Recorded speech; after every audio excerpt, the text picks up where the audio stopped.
ചക്രവാത ചുഴി ന്യൂനമർദ്ദമായി ശക്തി പ്രാപിക്കുന്നതിന് പിന്നാലെ പടിഞ്ഞാറൻ കൊടുങ്കാറ്റ് കേരളത്തിന് മുകളിൽ സജീവമാക്കുന്നുവെന്ന് കാലാവസ്ഥാ നിരീക്ഷണ വിഭാഗത്തിന്റെ മുന്നറിയിപ്പ്. തൃശൂരിനെ ചുഴറ്റിയെറിഞ്ഞ് മിന്നൽ ചുഴലി. തൃശൂർ ചാലക്കുടി മേലൂർ പഞ്ചായത്തിൽ മിന്നൽ ചുഴലിയിൽ വ്യാപക നാശനഷ്ടം രേഖപ്പെടുത്തി. കരിങ്ങാപ്പള്ളി പിണ്ടാണി കല്ലുകുത്തി മേഖലകളിൽ വ്യാപക നാശനഷ്ടം രേഖപ്പെടുത്തി.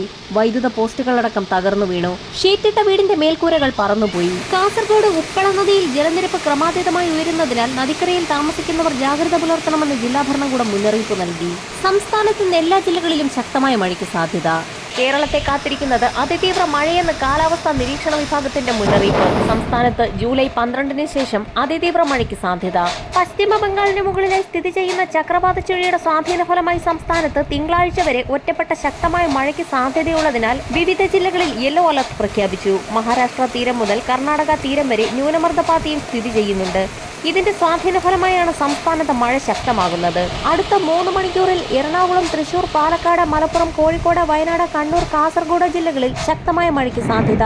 രാജ്യമെമ്പാടും കാലവർഷം വ്യാപിച്ചതിന് പിന്നാലെ വടക്കൻ സംസ്ഥാനങ്ങളിൽ മഴക്കെടുതി രൂക്ഷമായി. സംസ്ഥാനത്ത് തിങ്കളാഴ്ച വരെ അതിശക്തമായ മഴയ്ക്കും 50 കിലോമീറ്റർ വരെ വേഗതയിൽ ശക്തമായ കാറ്റിനും സാധ്യതയുണ്ടെന്ന് ദേശീയ ദുരന്ത നിവാരണ അതോറിറ്റി മുന്നറിയിപ്പ് നൽകി. ഗംഗാതടത്തിൽ പശ്ചിമ ബംഗാളിന് മുകളിലായി ചക്രവാത ചുഴി സ്ഥിതി ചെയ്യുന്നുണ്ട്.